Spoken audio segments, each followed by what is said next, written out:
What's going on here? We're live. Yeah, we're live. And That's happening. We're official right now.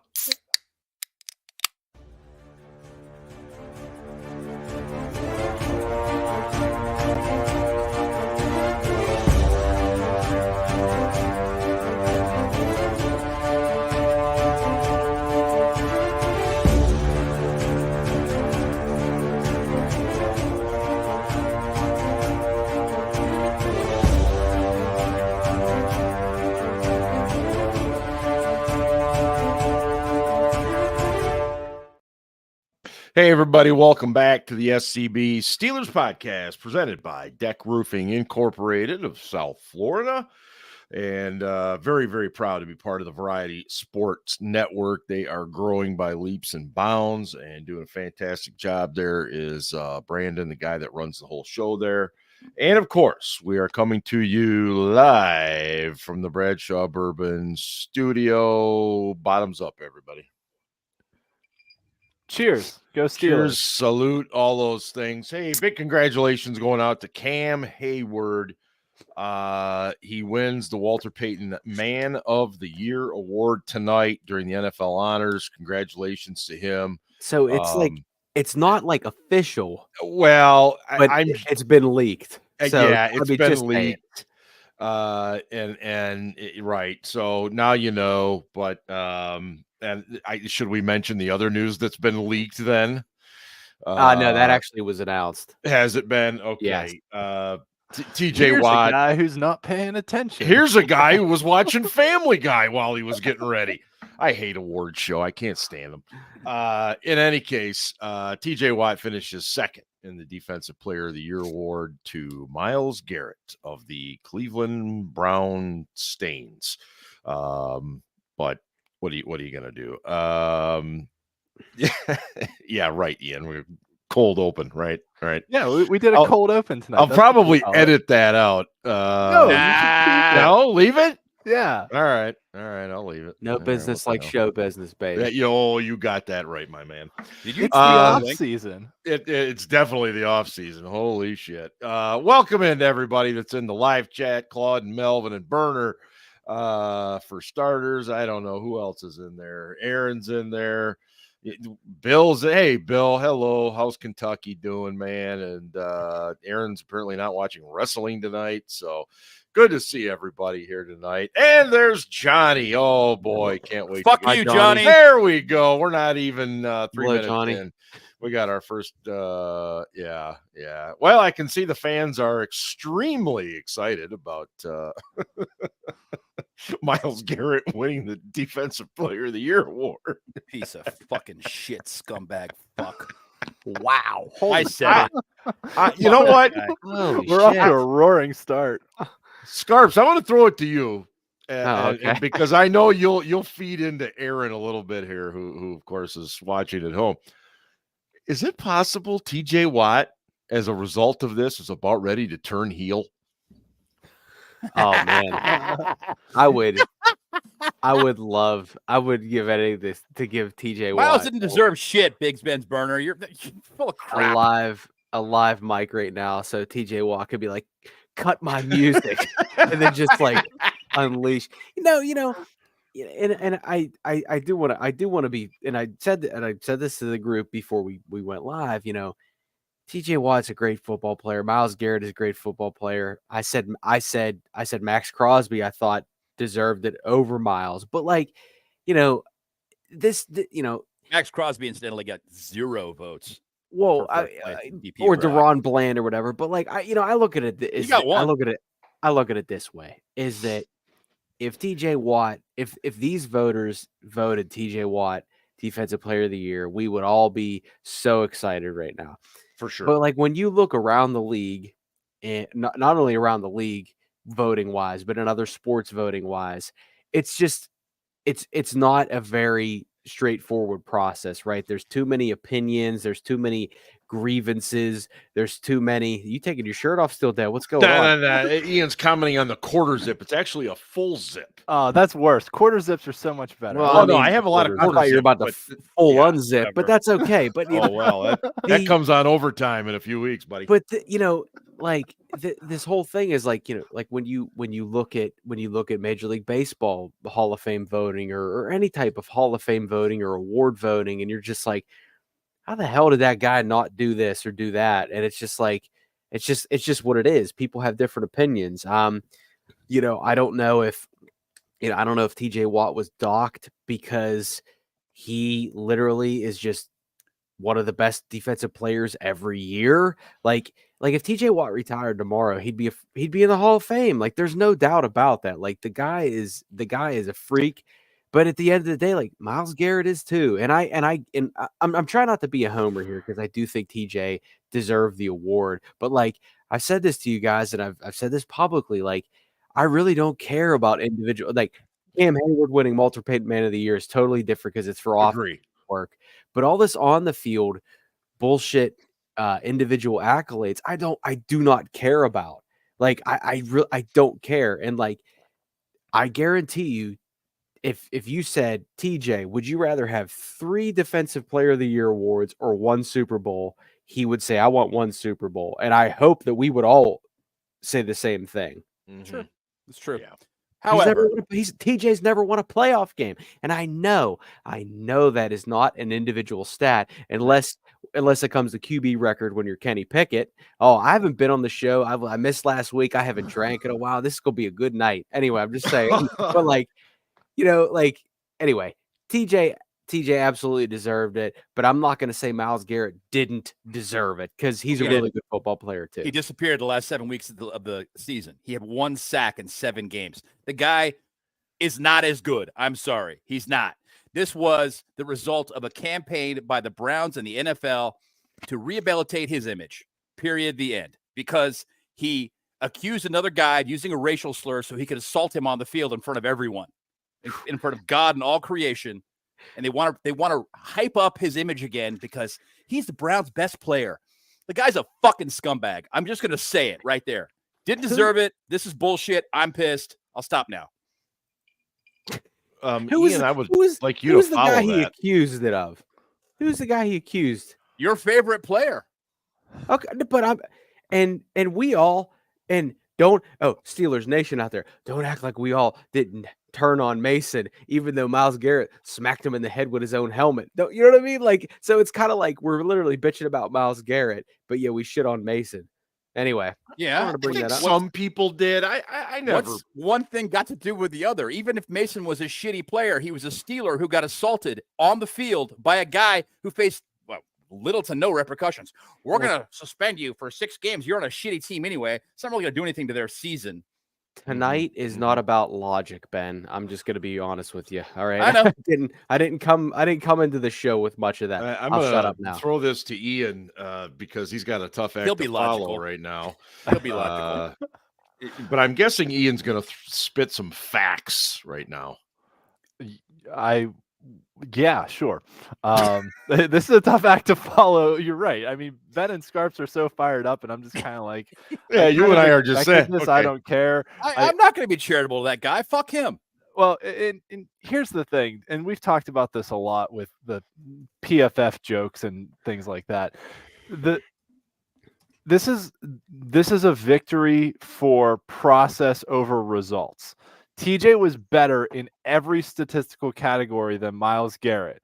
Where Myles Garrett was better is in the made-up statistic of pass rush win rate, which doesn't really mean anything. And it's entirely subjective. Right. And it's like saying, okay, this quarter, it's like saying, I'll pick a week this year, the week that the Ravens played the Steelers in Pittsburgh. Right? Mm-hmm. Was that week 5, week 6, something like that? That week, granted, Lamar had a lot of receivers drop balls. Yep. But Lamar Jackson, at that point, I remember seeing tweets about this. Lamar Jackson was PFF's highest graded player of the season that week for throwing 0 touchdowns and 1 interception, but because his process was good, because his accuracy was good, he was graded very high. Brock Purdy threw for 300 yards. Yeah, hold on. Let me finish my point. Brock Purdy threw for 300 yards and 4 touchdowns that week and had a significantly lower grade from PFF or whatever you want to call it than Lamar Jackson did. So PFF is all about process instead of results.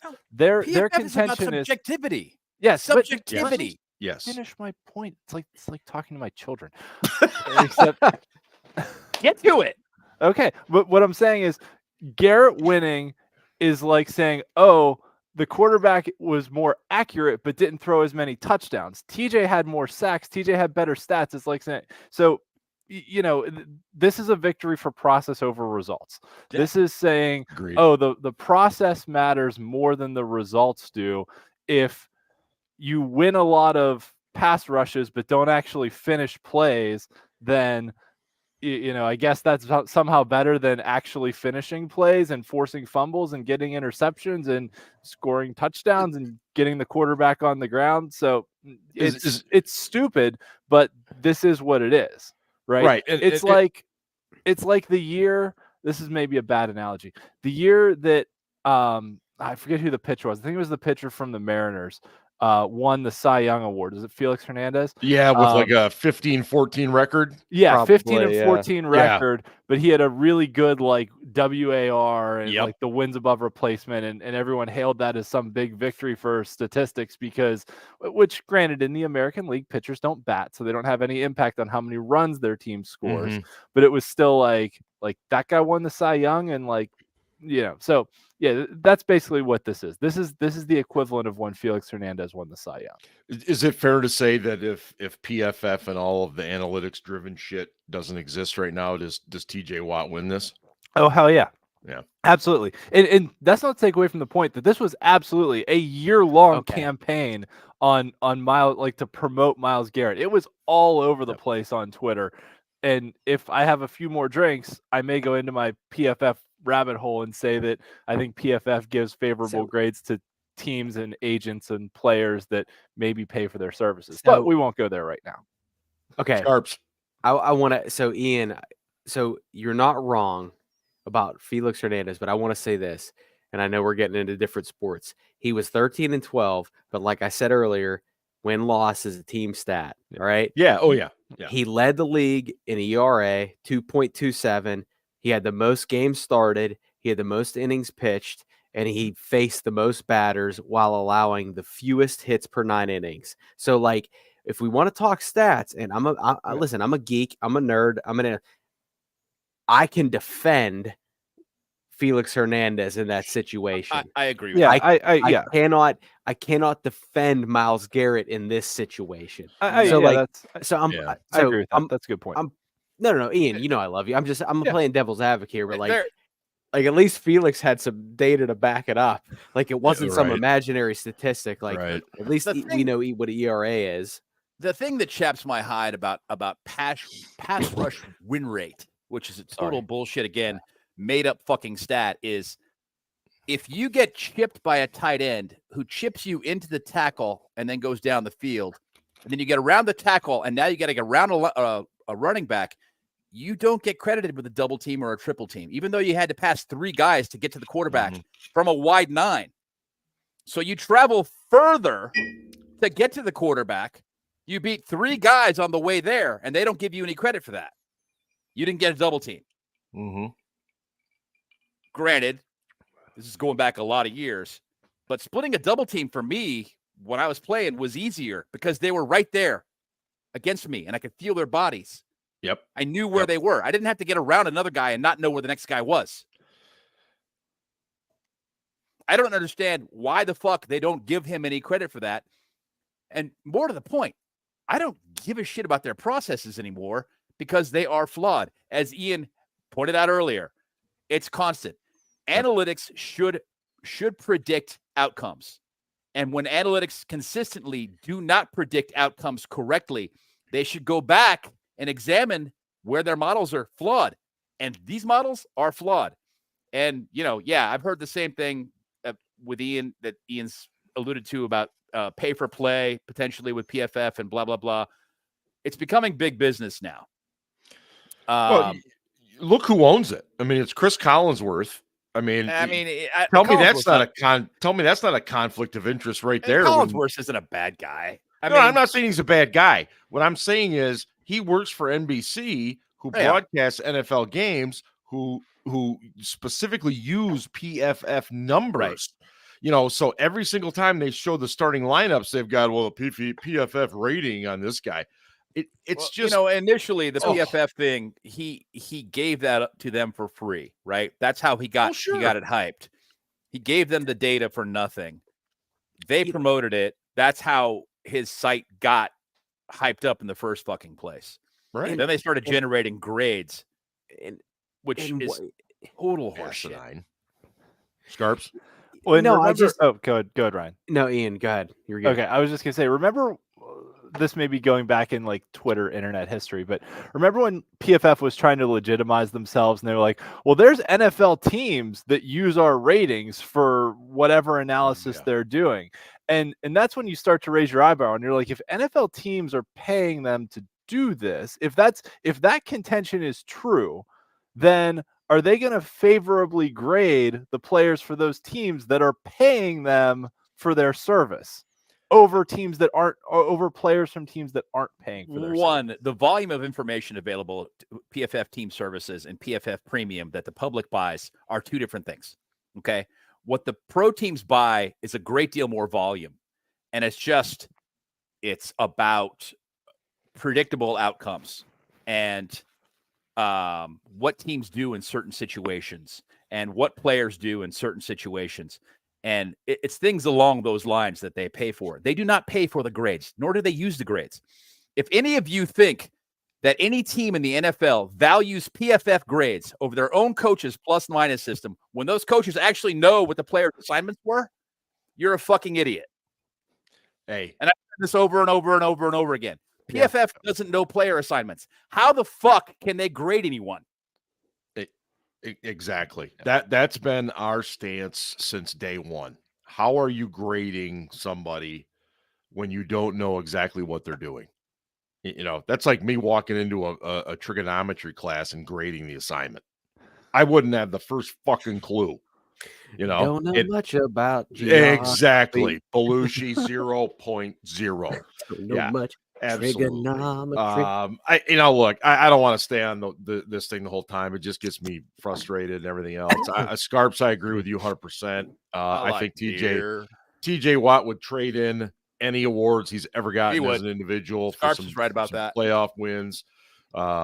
And he's a guy that's deserving of that too. And I don't want to dismiss Cam Hayward's award either tonight. The guy has dedicated himself so much to off the field. It's great for him.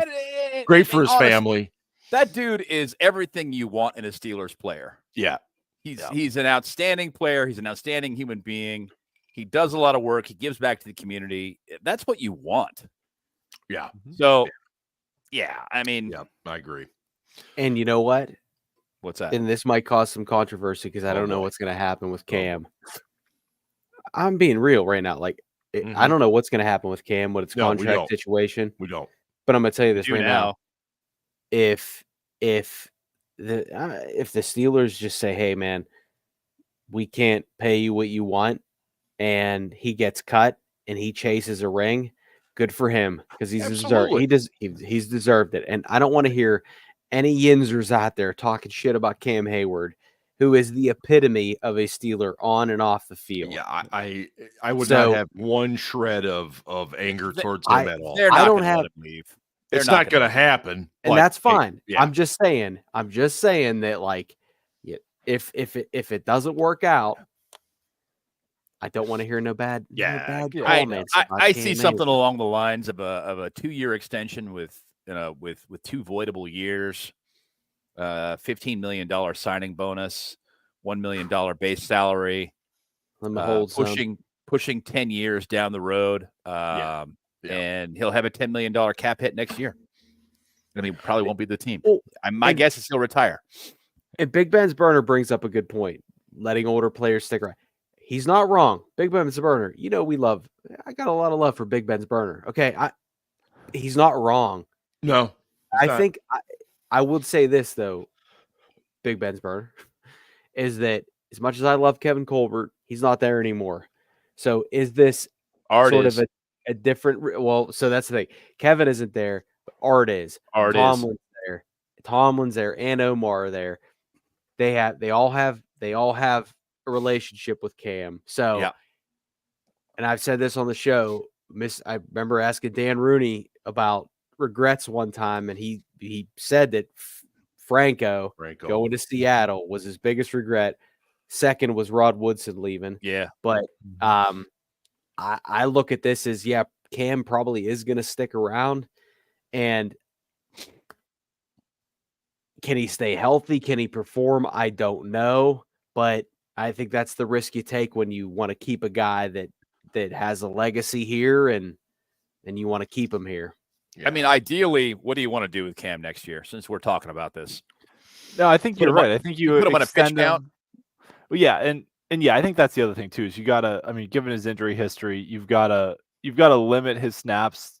But I think just the value of having him in the building to pass on that Steelers way to the younger generation has value to it, and the leadership that he brings on the defensive side of the ball has value. I mean, I've been on the record on this show saying that I think Cam Hayward's the best defensive lineman we've had since Joe Green. So I don't say that lightly either. True defensive lineman, like not edge rusher. We've had a lot of good defensive linemen. True, like interior defensive lineman though. I think in terms of his overall game and what he produces, I don't know that's pretty hard to argue in my count. I don't know. Casey. I mean, Casey was the linchpin for that entire defense. Grown ass man strong. Casey was grown ass man strong, but also remember we made a run to the Super Bowl when Casey was hurt with Chris or the AFC Championship game with Chris Hoke playing nose tackle. Chris Hoke was really damn good too. Like, don't get me wrong, that's not to belittle Casey Hampton. Yeah, no. Hoke was good, but Hoke was a different kind of a player. He couldn't really like two gap. No. Casey was a unique animal. Casey could take on a friggin' triple team and hold the point of attack. Yeah. Who does that? Yeah. This isn't to belittle Casey Hampton, Aaron Smith, Brett Kiesel, Joel Steed, any of those guys who were really good players, you know, but I wouldn't say that Aaron Smith was as good for as long as Cam has been. Yeah. But he was better some seasons than Cam has ever been. Aaron Smith was ridiculous. Aaron was never a double-digit sacks. Cam's had what? No. I get it. I get it. But he was never that. You have to think about that defense though. That was a two-gapping defense back then. That was when those three linemen, their whole job was holding up blockers so the linebackers could run to the play. And if the play came to them, they made the play. They didn't pass rush. Yeah. But one of the things that opposing coaches bitched about was that Aaron Smith would always figure out the blocking scheme and he'd beat it before the snap. Yeah. I again, congrats to Cam. I do want to touch on the Hall of Fame guys real quick. Devin Hester is probably the one that's getting the most conversation, going in as essentially a true kick returner. How many returns did he end up with for touchdowns? Was it 11? 23. What? I think he had 18 punts and 5 kicks. Am I I wrong, Ian? Was it 18 and 5 or was it 14? Man, if it's like that, yeah. He had 17 punts and 5 kick. I know it's 5 kick returns. Time out. He had 17 rushing and receiving touchdowns. Okay. What about return touchdowns? He had 19 return touchdowns overall. So he won a Super Bowl. And he had a really big one in a Super Bowl. Remember that? Yeah. It was 108 yards. First on play of the game, A missed field goal. No. The Super Bowl was the first play of the game. Yeah. Was it? And then which was the one he had a 108-yard return Rex off a field Grossman goal. is our quarterback. Yeah, he did that in the Super Bowl against the Colts. He had a missed field goal return for a touchdown. I remember it. Yes, 108 yards. That dude. They lined him up deep, and so fucking good. That one I think he was a regular season game, wasn't it? Yeah. Antonio Brown was an amazing punt returner. Not an amazing human being, but an amazing punt returner. Hester was better. Yeah. Hester was even fucking. Did I see Steve McMichael got in? He was the veterans. He deserved it. He was a really good defensive tackle. He's also dying, he was sick. And he's dying of ALS. That part about it is sad because he's in a bad way. He can't accept it really. Yep. I guess he can sit there and let somebody else speak for him. Oh God damn. Yeah. We're getting too deep on the show tonight. Yeah. Next week, by the way, we'll be doing our annual Blitzies. That's the Steel City Blitz annual awards show, where we will go through and give you our team MVPs, offensive, defensive players, rookies, all that kind of stuff, and a few random odd type awards as well. That'll be next week's show, the Blitzies, sponsored by me. I don't know. I went back and watched last year's Blitzies show. Yeah. You watched it? Yeah, I did. I posted it on Slack. And Mark made up categories like on the spot, and Ben was like, "What the fuck? You didn't tell us we had to prepare for this one." It was pretty good. So I'll have to go back and watch it. That's spontaneous. The Steelers did bring aboard a couple of coaches today, and actually one is kind of interesting because what it means for another guy. So just real quick, the names are Tom. Here's a guy. Tom Arth is a quarterbacks coach, and he was a one-time Peyton Manning backup, if I remember correctly. Yes. He played at John Carroll University, home of the Blue Streaks, and also coached them to some huge wins in the D3 level. And then he was most recently with the Rams. Chargers. I'm sorry. I knew it was somebody out west. And then a wide receiver coach, Nick Azzani. And Azzani. What did I say? He said Nick. Did I say Nick? You were thinking of Nick Sirianni. He's a that's it. Just saying. He is an interesting cat. This dude's got a lot of experience. Take a guess at who he once recruited in college to come play at the school that was a player at and a coach. That's right. Antonio Brown. Oh, God. That's right. He recruited both Antonio Brown and future first-round pick Joe Staley as well. He went to the Niners and played out there. But this guy's been around. Good experience coaching receivers. I wonder if he recruited J.J. Watt because he went to Central. That is a good question. I don't know. And then he might have went to Wisconsin. And then he left for Wisconsin.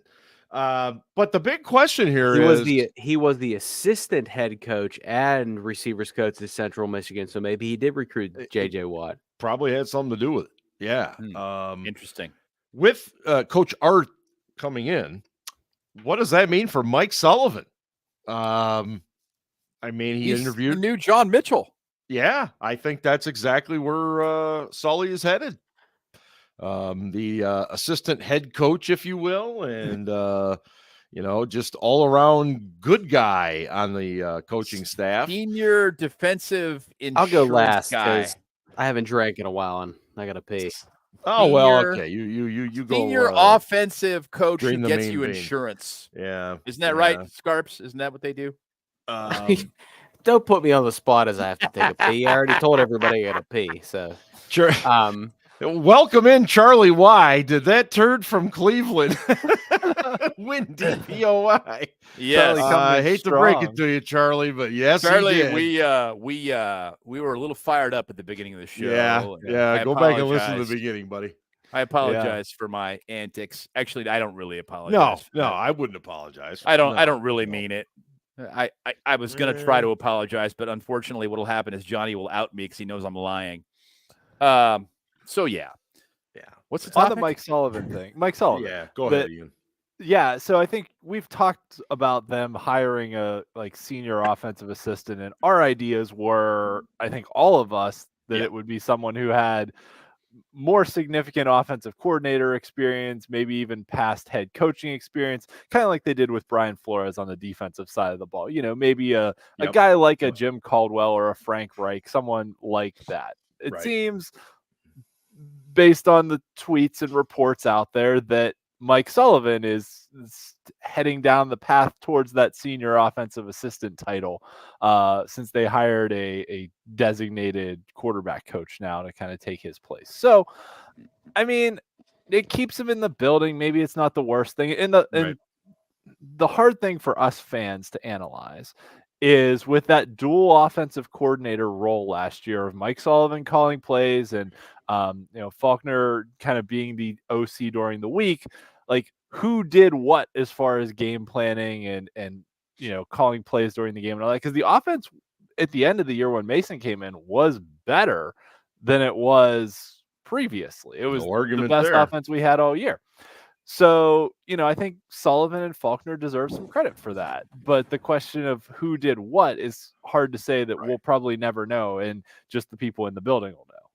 And, and Sully seems to be very well liked. I have not heard a bad comment about him from a player, or nobody in the media has ever said anything. And so I'm going to assume if he is indeed, named as a senior offensive assistant / assistant head coach, then I get the feeling that'll be well received. Scarps. Yeah. And a couple weeks ago, I said this, and I said, listen, I don't want Sully to be the QB coach, but let's keep him on board. Yeah. Because I actually defended Kenny Pickett and said it might be good for Kenny Pickett. And Steelers Twitter told me that I was an idiot. Why should Sully be still on the staff? He sucks. Okay. And I said, shouldn't the new offensive coordinator have a say in that? And Sully still might not be on the staff, but to me, not for sure. But to me, these additions are probably from Arthur Smith, and that's a good thing. Like I'm still indifferent on the Smith hire, and I know you guys talked about this last week, but I'm still indifferent about that. But at least it seems like Smith has a say in some stuff, which is nice. The thing that's weird about, and I just want to ask you a question. That's why I'm interjecting. I want to ask you specifically. The Tom Arth hire to me is interesting because his philosophy seems to run counter to what Arthur Smith has done. So Ben, that's a good point. And I look at this and say, as a guy that's been bitching for years about they don't bring any young guys in or any new ideas in, and Tom Arth is like 37. Is he my age? What has he ever done in his life? He's in his 30s. No. Yep. Tom Arth is 42, so he's older. My bad. Okay, but for still 30 years younger than Ben and Steel Dad. But the point is, only 30. No, I made a dick. But 29. Mom remembers. But Ben, you're right. Like he's not the traditional Steelers coach, resume wise and philosophy and he's going to be very involved in the passing game based upon what we've been told so far. Yeah, now, you're still going to have a play caller in Arthur Smith who is going to run the show, so that doesn't necessarily mean anything's going to change. But philosophically, this to me is interesting because you got two guys that don't have the same philosophies, and you're going to try and mesh this, which is kind of cool. I think maybe I don't know. We'll see. No, and the proof is in the pudding, as we've all talked about. Absolutely. And that was my whole thing about keeping Sully as an assistant or senior advisor or senior counsel or whatever, because not only does Pickett look around in the room and say, okay, I know Sully, so like Sully's going to do right by me, but the fact that they're sort of bringing in different guys that have different experiences. And my biggest beef with Arthur Smith was that he still called the plays in Atlanta and their offense was shit. Like, I mean, like that's what it was. And then I look at a guy still called the defense when he was in Cincinnati, and their defense was shit. How dare you ever talk Sometimes about it's Dick just LeBeau too much. I'm just saying he wasn't a good head coach. He wasn't. No. But then I like. So I look at Tom Arth and I see like nothing but like shit. Like I'm a Mac guy.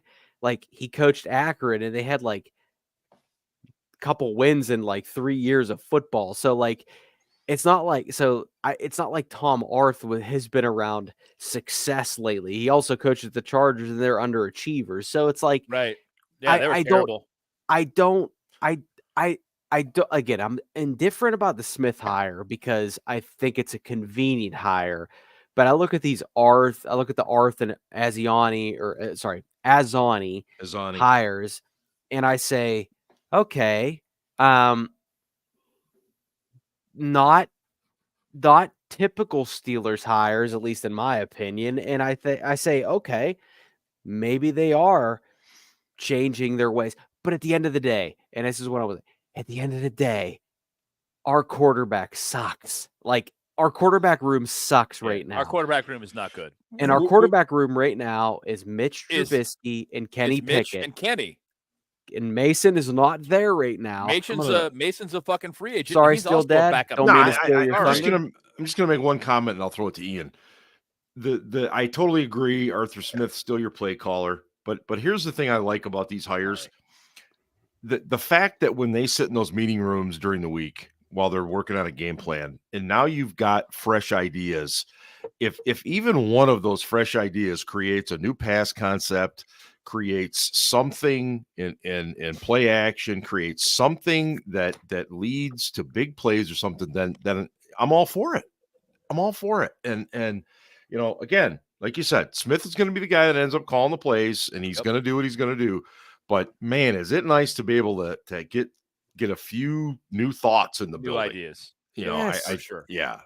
Ian, I mean, I think the Arthur Smith hire, and I just wanted to do this real quickly and I'll stop, is about our personnel and on our situation. Yeah. You've got a guy who's got a track record. Again, I talked about this last week, a track record for not developing, but getting the most out of an offense with middling quarterback play. Right. And a strong running game and utilizing tight ends. Okay. Ryan Tannehill sucks. All right. And he made that offense pretty good. So I'll stop there. Ian, go ahead. You were saying? I think we touched a lot on the Arthur Smith hire last week, so I won't rehash all that. But bringing in more coaches, especially ones that, Arth was a pass game specialist or whatever you want to call it in Los Angeles with the Chargers. So, the old saying in management is that smart people surround themselves with, or good managers surround themselves with other smart people, so Good point. just the more smart people you have in the room, the better ideas come out. So maybe Arth's on-field record hasn't been great since he left John Carroll, basically, because his Chattanooga record was meh and his Akron record was those are technical terms, by the way. Yes, very scientific. Very scientific tonight. But nevertheless, he still found a way after going 3-24 at Akron to get an NFL job with the Chargers, which is pretty impressive if you were that bad of a college head coach to get an NFL job after that.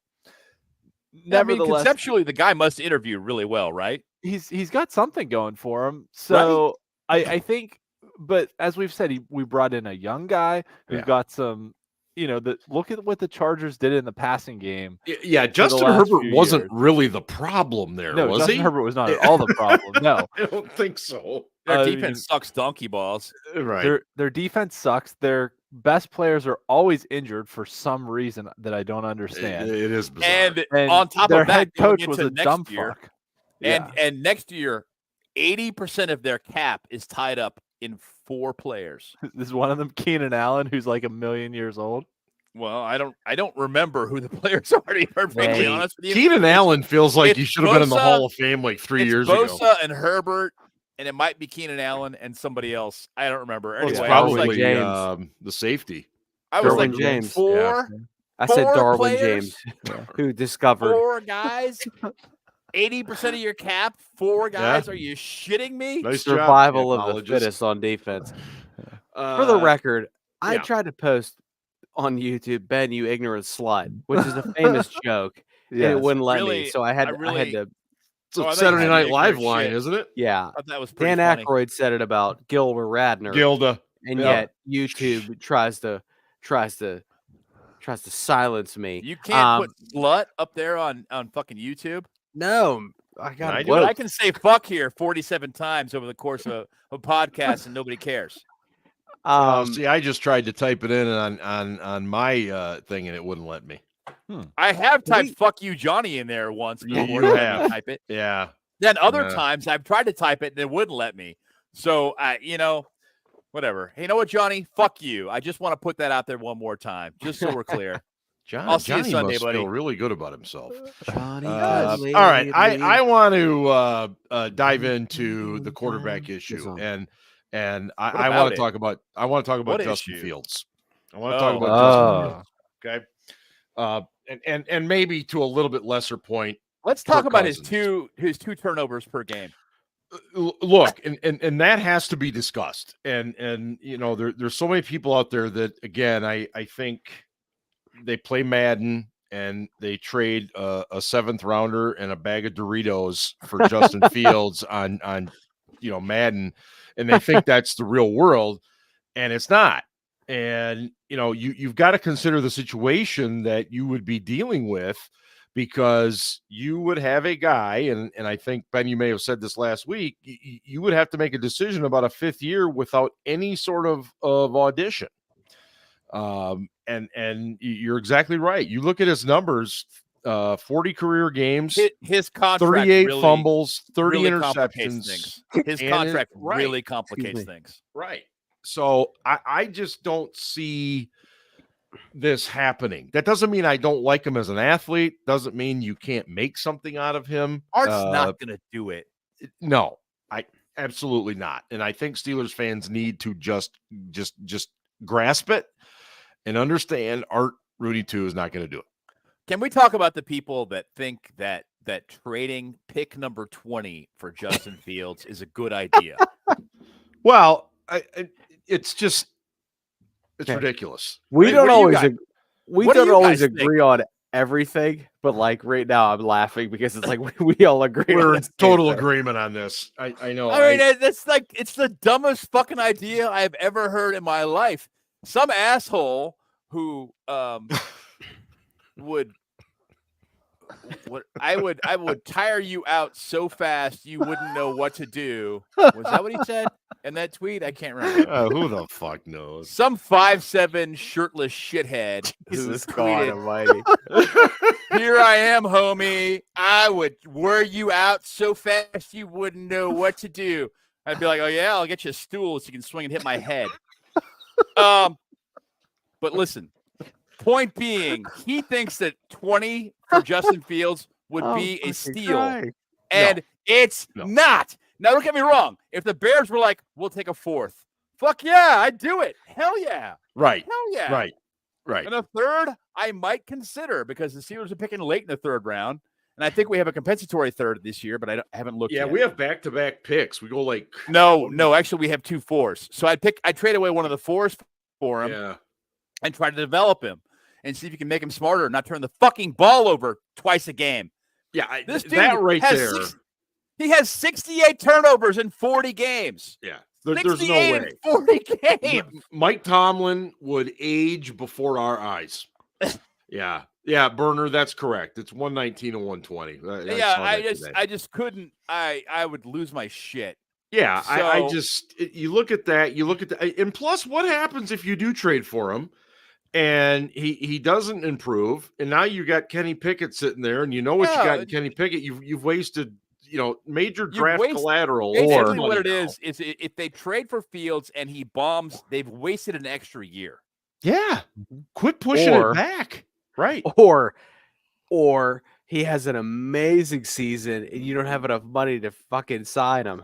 It's a gamble, dude. It is. Listen, it's going to be a $25 million 5th-year option that is fully guaranteed, by the way, this year in May. So if they exercise it, it's fully guaranteed immediately. No, fuck that. From a contract standpoint, they'd be, if they somehow traded for him. Right. They'd be better off doing what the Packers did with Jordan Love and basically being like, we'll give you a 2-year contract with a decent signing bonus, but we're not going to invest a lot in you, and you can go out there and prove it to us. And if you prove it, great. Incentives. Yeah, exactly. And if you prove it to us, we're going to give you the fucking massive, the big contract. $48-50 million a year. That's what it's $50 million now is the rate. Yeah. You're a starter, $50 million. So which is I agree with you. It's absolutely fucking insane. Yeah. Go ahead, Ian. There's that. I think the other thing that nobody's talking about is that Ryan Poles is still the Bears general manager. And I worry that, not worry, but my gut feeling is that he's still a little snake bit after the Chase Claypool trade. And if he's going to trade Justin Fields, do you think he's going to go back to the same team that got a second-round pick, got pick number 32 out of him for Chase Claypool, who did Wouldn't jack you shit think he's for him? a little bitter about Yeah. that? Has to be. I think he's it's human nature. I think that he's if he's bitter, it's because Joey Porter Jr. was really good as a rookie. Now, as we talked about, we don't know if like Joey Porter Jr. is going to be great moving forward, because as a rookie, Chase Claypool was amazing and then totally just phased out. We hope that doesn't happen for JPJ Jr. But you're right. You're right. Like Ryan Poles, I might have had too many J's. Too many juniors. Yeah. Too many juniors. But you're right about that. You're right about the Ryan Poles thing. But I go back to this, and this is what, oh my God, this is what frustrates me most about Steelers fans. And I don't even know who I'm speaking to, Steelers fans wise, but I'm going to say this. A couple years ago, it started with Rodgers, Russell Wilson, Deshaun Watson. And then this year it's Kirk Cousins and Justin Fields. The Steelers do not fucking trade for big name quarterbacks. It's just not what they do. So, and I said Deshaun Watson because there were plenty of y'all out there that were like, by any means necessary. And now that he's not a Steeler, you have no problem saying, 24 sexual assault allegations. And it's like, dude. Steeler fans? You're right, dude. You all fucking wanted him here. And then he went to Cleveland. You're like, fuck them. He has 24 sexual assault allegations. It's like, no. It's amazing how quickly it turns. You all wanted him here. If you wanted him in Pittsburgh, you don't get to criticize the Browns for signing him. Right. Sorry. Yeah. And it's like, you lost the fucking right.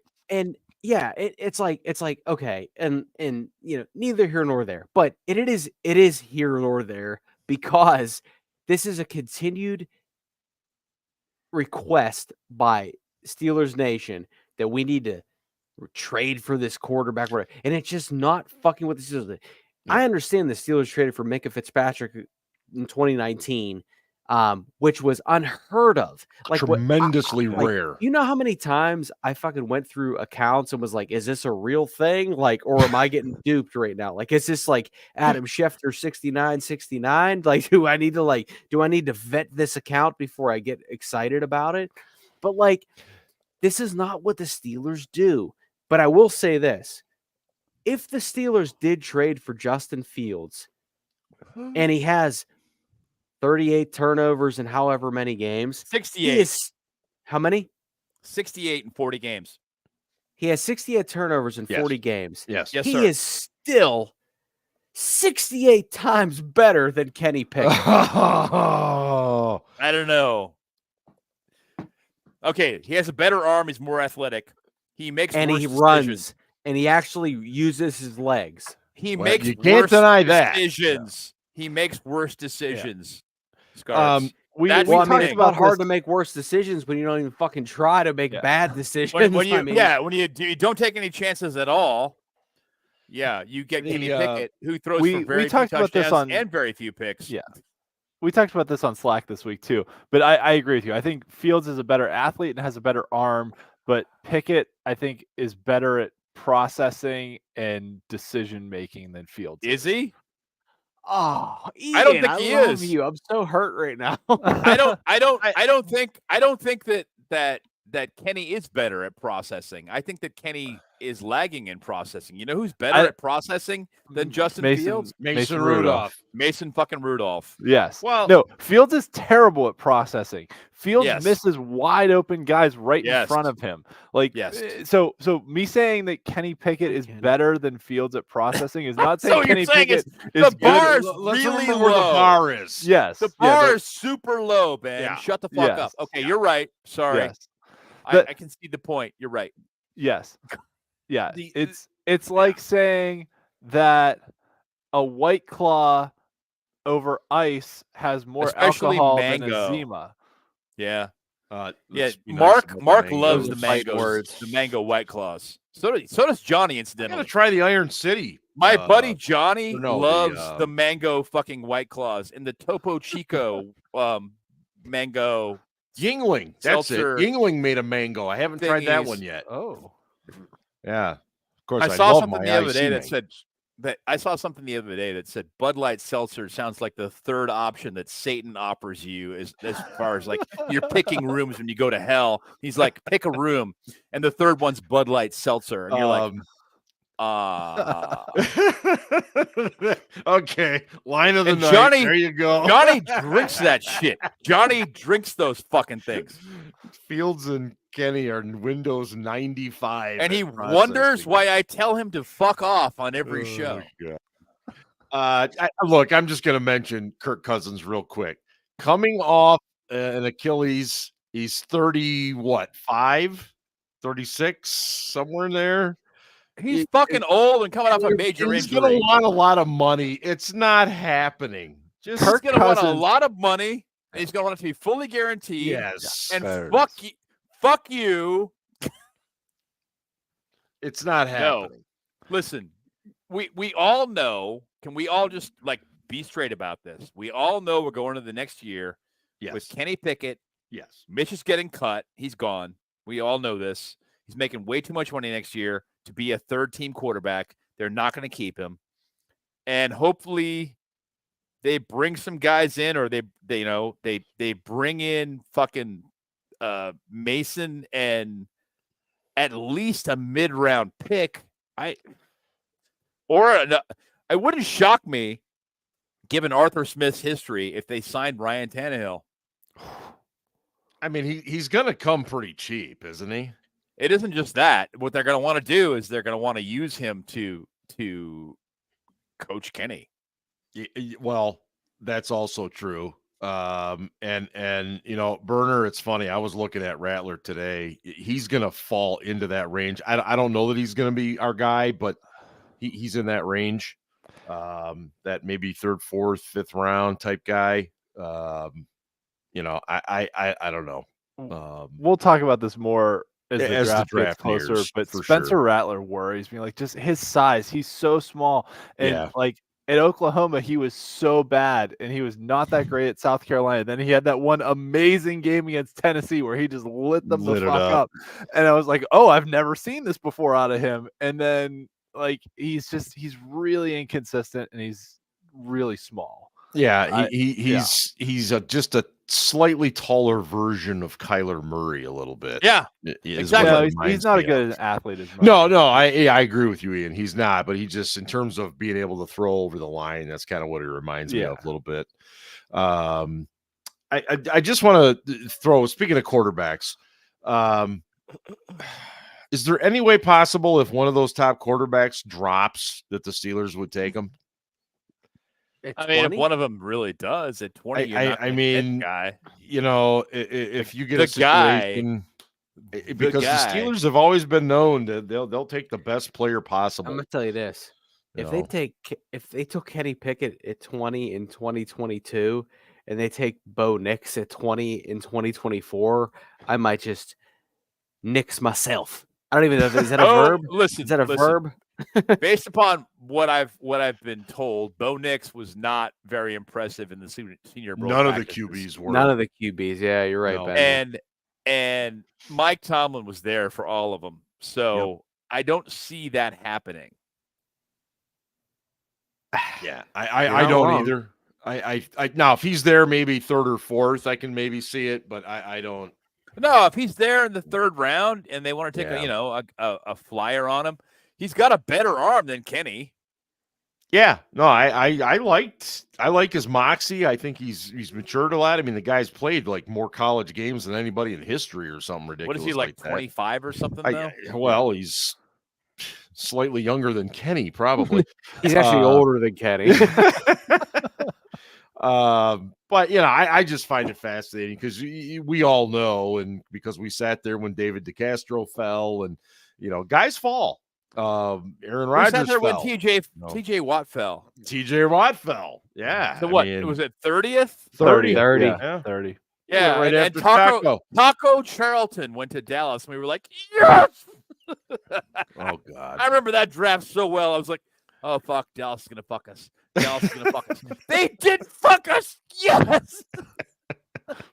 Sam Hartman has 4 kids. Yeah, that's funny, Burner. What about Super Bowl this week? Are you guys excited for Taylor Swift, whatever the hell her name is? No, not at all. Tyler Swift. Taylor, Peter, Paul, Mary, whatever. All right, I'm just gonna say this: if the Chiefs win and Travis Kelce does what that kid from Boise State did after they beat Oklahoma in the Fiesta Bowl and proposes after the game, like it's like his name was also Ian. Just saying. Oh, it was Ian Johnson, right? Yes. Ian Johnson. Yeah. I can't believe I remember that. That was what, 2007? Oh, it was a while ago. That was a crazy game. But it was Ian. What's amazing is that Ian, even with his busy life with 12 children and only a wife, 6, half of that, can remember shit like this and thinks about every single officiating game the Steelers have that's true, ever been in and holds long ass fucking grudges about that shit. Yeah, it's pretty goddamn amazing. I'm serious. It really is uncanny. I'm being serious right now. I mean, there's a little bit of hyperbole in there, but it's only a little. What is more likely to happen? He proposes to her after a Super Bowl victory, or she makes a political statement? I don't think she'll make any political statements. She hasn't been political ever, so I agree. No. She has. She has been a little bit. Her political. little docudrama, whatever it was on Netflix. Yeah, no. She has. Fuck, apparently, I haven't seen all the fucking Taylor Swift propaganda. Well, you better get on the sticks. You are behind the times, brother. She was fighting about her dad about whatever, but I don't see that happening during the game because as much shit as people give her, she's actually not trying to detract from her boyfriend and what he's doing on the field. Like, she'll stop and say, right, I'm really proud of you, and let him go do his thing. Yeah. Which I'm like, you know what? That's actually kind of cool. Now I like you better as a human being. I honestly think she is enjoying being a regular human being. She's a fan. She is not doing anything wrong. No. She's being a fan. She's enjoying the process. She's being a fan. She's cheering for the team. She's enjoying wins. She's lamenting about losses. She's being a fan. What people hate is that she gets so much coverage for doing it. Right. I mean, and it's not her fault that they put the camera on. Get over yourselves. I mean, my God, if they kept coming back to me on the field, if I was at Heinz and losing my shit if the Steelers were playing badly or like celebrating if they were playing well, people would hate me too. Trust me, they would. She sucks. I don't care. Wow. How dare you say that about America's sweetheart? Okay, so I will say this. Her music's not good. Don't get all the hate. I've never disliked her nor liked her. Yeah, but in my opinion, Travis Kelce is using her. And wow, I kind of think that too. As soon as they started dating, he hired extra agents. So he has like 5 agents now, and he's setting himself up for a life after football. Yeah, and Swifties, for lack of a better term, are too dumb to see that. So like, should we expect a breakup album? Album from Travis Kelce? Oh, listen, and I can't wait. I cannot wait and we'll talk. I'm gonna go into this a little bit more in a second, but I cannot wait till the 49ers win this Super Bowl and Taylor Swift breaks up with Travis Kelce. And not only does Taylor Swift shit on Travis Kelce in the next song, but she shits on Brittany Mahomes in the next song. Oh wow! And then finally I buy a Taylor Swift song on iTunes because it'll be that much better. You have to wonder what happens to that relationship if their relationship doesn't go. No, well. I kind of wonder. Like people keep accusing her of using him and the opportunity to make more money and all this in the NFL using the whole situation. And I'm like, yeah, I don't know. The NFL is absolutely I don't know if that's who's using. If that's who's using who here. I kind of feel like he might be using the situation more than she is. Yes, of course he is. I'm just saying. Like, and it's going under the radar because she's a bigger personality, and obviously the NFL is bigger than he is. So he's just like, fuck, I can do whatever I want here. I mean, pretty much. Shit. I'm gonna try and juice this for all I can. You know who probably loves this though? You do. Okay. You know who loves this though is Patrick Mahomes, because everybody. We've talked about this before. Everybody around him can do all the crazy shit they want, and nobody talks about him. Like Mahomes was a whiny little bitch. Or his wife. Yeah, you're right. Patrick Mahomes must be loving this shit. Or his wife or his brother. Yeah. Either one of them. Mahomes was a whiny little bitch after that Bills game during the regular season. Ref, that was a flag, man. He hit me in the face. That's a pretty good impression still. I thank you. Miss Piggy enjoys it as well. I'm just really excited about this. You want to talk about who had a bad week? Patrick Mahomes' dad gets his third DUI earlier this week. And then today it's announced that his wife is going to be in the swimsuit edition of SI. Yes, I saw that. And I'm sitting there thinking, like, if I'm Patrick Sports Mahomes, Illustrated still exists? I thought it went under. Yes. And like literally, they're scaling back the online presence. Oh, they fired all their writers. Okay, yeah. All right. So like, it's like, what would you rather have? I'm serious. What would you rather have? Your dad gets his third DUI and he's probably going to do jail time, or your wife is going to be in Sports Illustrated. You know his brother's probably going to pop up in the background behind a palm tree or something. Bro, right? Brittany Mahomes. I'm doing a TikTok video. Yes. Brittany Mahomes is getting photographed, and Jackson Mahomes is in the background, like, he's doing the robot. Oh my god! Oh, it's gonna be great. What do you guys think of the possibility? And from what I understand, it's a 1-in-9 possibility that the Steelers could open the season against the Eagles in Brazil. Fuck you. That's how I feel about it. I a lot like you, Mark. I am not a fan of the Steelers playing overseas games because you just don't know what the fuck could happen. Like, it could be anything. You're just like, well, it could be good and it could be awful. No idea. And having to watch the game at 6:30 in the morning. Well, I was asked. Brazil's like the same time zone. Yeah, they're pretty similar. Oh, is it? Yeah. Yeah, it's oddly weird. So it's not going to be like Frankfurt? No. Ben, do you own a globe? I thought that Brazil was is Brazil Eastern time zone? Yeah. Or is it 1 hour ahead of that? No, when they had the World Cup there, it was all normal. Have you ever seen the curvature of the earth? I'm just saying. Not a big soccer fan. Not a big soccer fan. Okay. Yes, the NFL will be moving over to Baghdad next year. Yeah. There is a pretty big Steelers fan presence in Brazil. There is, and I pissed them off this week, by the way. How? Because I said I'm not in favor of the Steelers ever playing overseas. They were not crazy about that.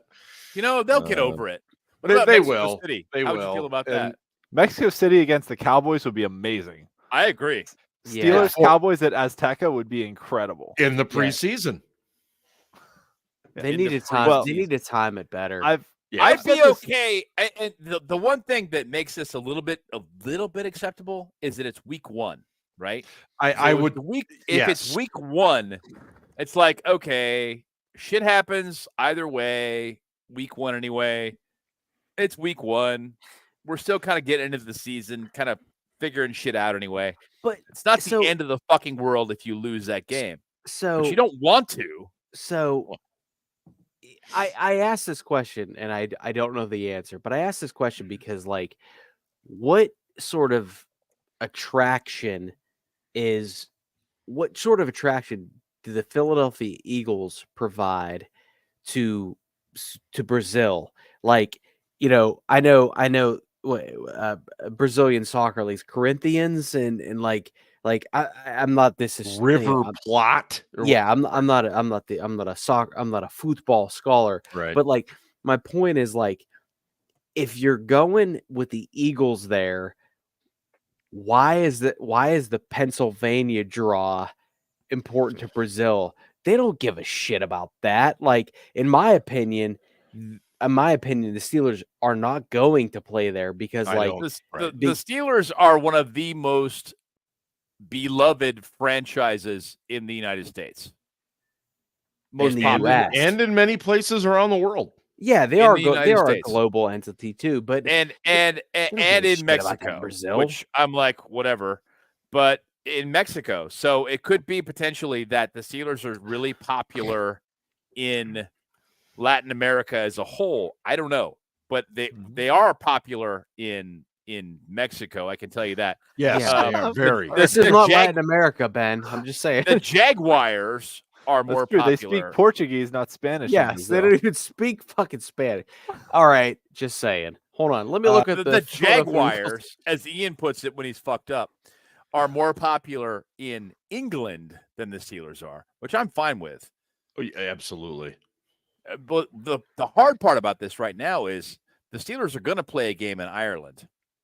Yeah, it's right? coming. The Steelers' time is coming to play overseas. Right? I accept that it's going to happen. That's going to happen. Yes. Yeah. I know it's part of the NFL's plan to grow the brand and everything else. It doesn't mean it doesn't piss me off. Ian, you said you had 2 points on this. Go for it. I have 2. Yes. So first and foremost, I've said this on Twitter a bunch, that the best possible situation or structure for a 17-game schedule, which 17 games is stupid, 16 was much better. Agree. But the best possible structure is that every team gets 8 home games, 8 road games, and plays one neutral site game. Yep. Whether that's a neutral site game that's international and then you get your bye week after it, or that it's a game in like a San Antonio or Memphis or Steelers Eagles in State College would be amazing for everyone in Pennsylvania, like right in the middle of the state. Yeah. 100,000 people can sit in that stadium. Yeah. So whatever it is, right, play the 17th game at a neutral site. This whole 9 home games, 8 road games, vice versa stuff is stupid. So I'm hoping that they get there eventually as they start to expand this international slate, and I think they want to. Okay, I have 3 points. I'm sorry. Second point, Brazil spent a shit ton of money to build stadiums for the World Cup in 2014. They did. And then those stadiums were sitting vacant afterwards, so they've like had to find uses for them. I remember reading articles that were like, "Oh, they're using this stadium, this multi-million-dollar stadium that was built like hundreds of millions of dollars as a bus parking lot because they have no other use for it after they built these stadiums." So they have to do that. Third point, there was a clickbait Steelers website that published an article, as Mark referenced, that said the Steelers had a 1 in 9 chance of being the team that played the Eagles, because guess what? The Eagles have 9 fucking home games, and one of them is going to be played in Brazil. So, an 11% chance of being that team. That is the dumbest possible headline that website could write. So Mark's like trying to poke the bear here and be like, "Oh, look at this dumb shit." I mean, what the heck? Like it was the dumbest. Who comes up with this shit? I thought I wrote bad headlines. We make our own headlines at Steel City Blitz. We don't have people from USA Today who advise us on what our headlines. We don't have should be. editors, and they fired their editors today at That's USA right. Today. That's and, right. And at SI. Mhm. So Yeah. basically, it's just write whatever you want and post it. I will and say there'll be this, no though. editing at all. I will say this, though. Besides the Cowboys, the Steelers are the most intriguing opponent. So I wouldn't be stunned if that happened, but like what? Like I've never been to Brazil and I'm not Brazilian, but I'm sitting there thinking like, I haven't looked at their. Where's at their Pennsylvania? opponents. Like what the fuck? This Oh, yeah, like, I haven't looked at their Yeah. opponents. I do know that the Steelers are popular Okay. in Mexico. So I don't know if they are in. So in here's all of here's Latin their home America. opponents.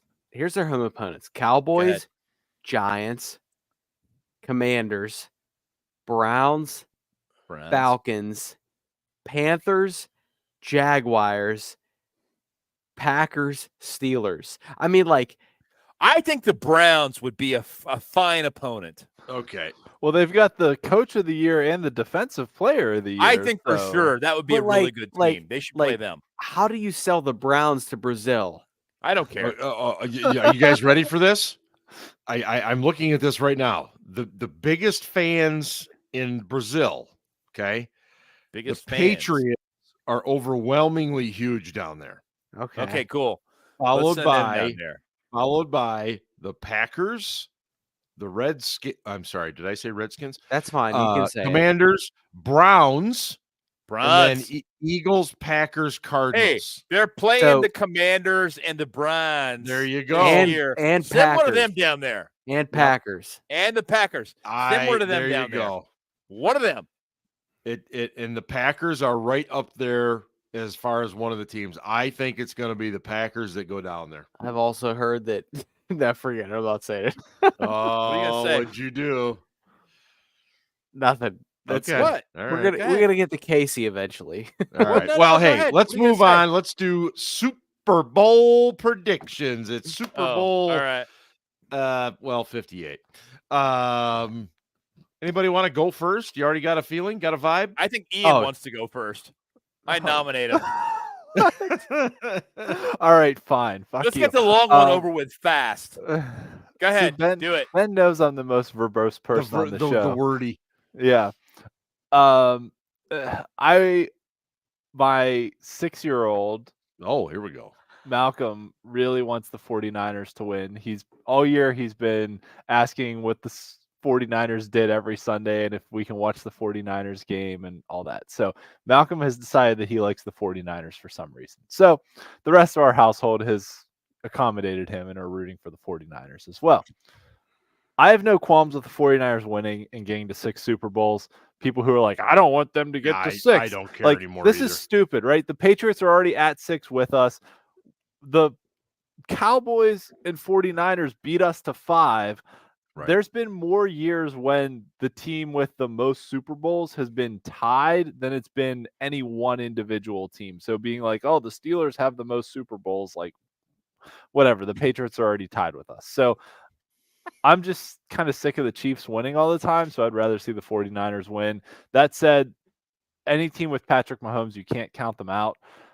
The Chiefs have been weird in the second half this year and like forgot how to score points though. And the 49ers defense is pretty damn good. But it's a close one. I'll go 49. Both defenses are good too, but I'll go 49ers 27-24. Whoa, Niners. Okay. Yeah. All right. Ben, go ahead. Ah, fuck. All right, fine. me. Fine. So Scarps gets to go last, which he really I'll wanted. go. You want me to go? Go ahead. Okay, Yeah, let it rip. I'll give you some time. Let it rip. As a degenerate gambler, Is it a degenerate gambler? the public money, everybody's betting the Chiefs. Everybody's betting the Chiefs. And if you believe in Vegas, the Chiefs winning is not good for Vegas. Mm-hmm. It's not. Right. So degenerate gambler aside, in my opinion, the Chiefs have overachieved in these playoffs. The defense has. Yeah. And I look at the Chiefs as, okay, they have on offense, they have Patrick Mahomes, and then everybody else is whatever. And that's no disrespect, because regardless of your Swiftie beliefs, Travis Kelce has not been Travis Kelce this year, and he's on the other side of his career. Defensive wise, they have some good players, don't get me wrong, but their rush defense sucks.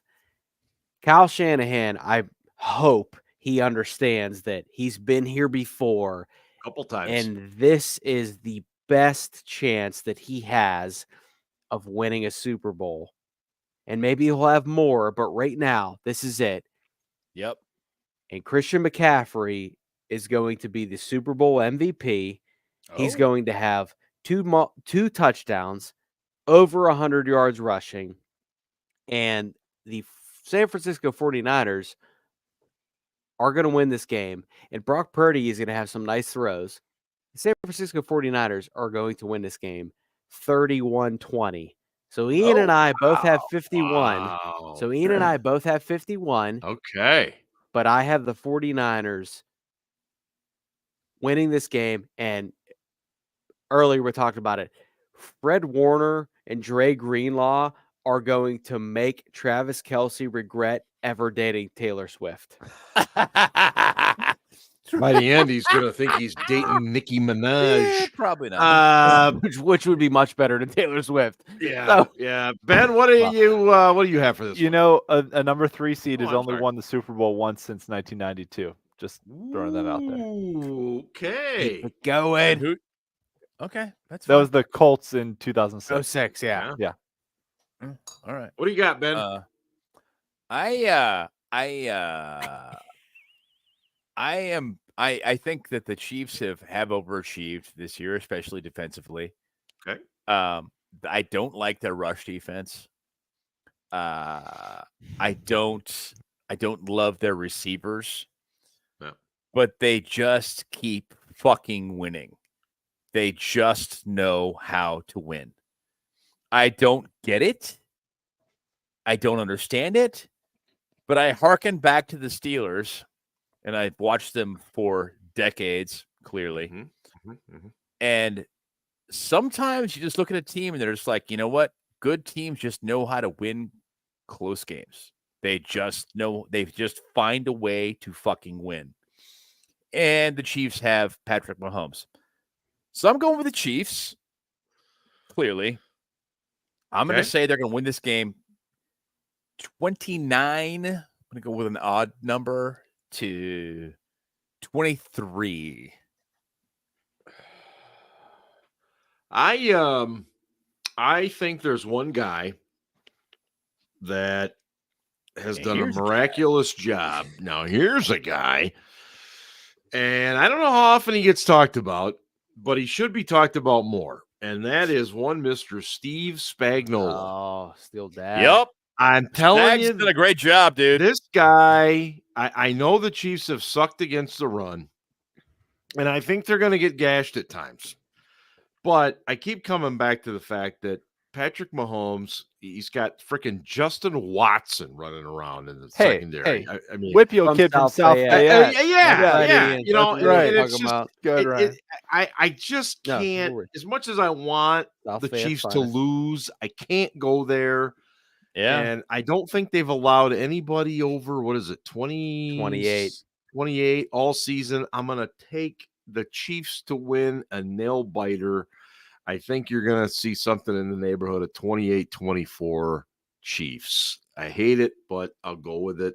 Yeah, I'm not really a fan either, but honestly, when the Steelers were eliminated, I was like, okay, I'm done anyway. I don't give a shit. The season's over. Well, of course. Is Casey Kasem in the house tonight? I wanted the Rats to lose, and they did. Always. Ladies and gentlemen, I want to now turn it over to the late, great Mr. Casey Kasem. I got to mute this. Hang on. I got to mute my mic. Go ahead. Casey's coast to coast, American top 40. Hello, everyone, and welcome to the week that was February 8th, 1984. Our favorite correspondent, Ryan, is back again with us this week after a week-long hiatus, and he writes, Dear Casey, you can ring my bell, LL, Le'Veon Bell. You can ring my bell, LL, Le'Veon Bell. Casey, that's of course a parody of Ring My Bell by Anita Ward. You probably don't know this, but Le'Veon Bell re-recorded that song under the pseudonym Anita Job. Seriously, Casey. I hate myself for that. Seriously, Casey.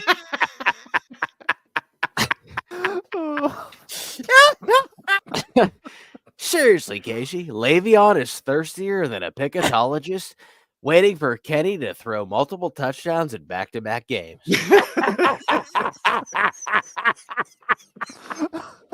Le'Veon, I'm only kidding. You were one of the best in the business at your position for a long time, and that was almost 10 years ago, but you're still younger than Kenny Pickett, which is wild. Anyways, Casey, back to Ring My Bell. As you know, it was the only hit by Anita Ward. What you probably don't know is that Anita Ward is in fact a cousin of Steelers legendary wide receiver Hines Ward. You see, Hines' mother's sister's husband's sister's husband, twice removed. You get the picture. Actually, I'm just kidding. Hines Ward is not related to Anita Ward, but I needed to make the Hines connection somehow after the news broke that the Steelers were not, in fact, hiring Hines Ward as a receivers coach. Can we please stop that, Steelers Nation? Speaking of former Steelers, though, James Harrison had some tough words about his former team. Yesterday, James said, the expectations should never change. I think the expectations have become, we don't want to have a losing season. Ooh. When you go into that building, there's 6 Lombardis sitting there, and right now, we're not even winning a playoff game. Ouch, Casey. That hurts more than hearing of the guy responsible for arguably the greatest Super Bowl play in history was falling asleep in meetings right before he was released, only to sign with the New England Patriots. Just kidding, James. I know you wouldn't piss on me if I was on fire. Again, just kidding. But thanks for the extra PR work. I'm not actually kidding about that. James' words do echo, though, don't they? The standard is now not wanting to have a losing season. Casey, sounds to me like the Steelers are in the middle of the road. Well, Ryan, keep your feet on the ground and keep reaching for the stars. Up one spot this week to number 19. Here's the Pretenders with Middle of the Road. The Pretenders. Wow. I did not see that at the start of this one. Wow. Nice job. Oh, my goodness. That's just mean. You're mean. Mean. Well done, Ryan. Nasty. Hey, don't forget, next week how it was mean. The annual Blitzies. We'll give you our Steelers awards and other awards as well. Oh, it's always a good time. Joe Flacco won comeback player of the year. Yeah, the AFC Damar North Hamlin, up great at story, awards. but he hardly ever played this year. So, but he died on the field. Well, I mean, he turned into Joe Flacco in the playoffs, right? I mean, I'm being serious. Like, if you pressure Flacco, he throws picks. Right. That's been a knock on Flacco his entire career. Right. So you put him behind a good offensive line, and he can tear shit up. But if you pressure him, he throws picks. Yeah, it is what it is. All right, we will recap the Super Bowl, plus we'll do our Blitzies and much more coming up next week. Thanks so much to everybody who jumped on in the chat. As usual, we have a tremendous group of regulars. We love you guys. You guys tuned in to watch us when the Steelers have been out for a month. Right. That just tells us how pathetic your lives are, let alone ours. Johnny. Anyway, thanks so much. Check out the site. We'll have some draft stuff coming your way real soon. SteelCityBlitz.com. For these guys, this is Steel Dad signing off on the SCB Steelers podcast presented by Deck Roofing Incorporated. And hey, go Steelers. Ravens suck, clearly.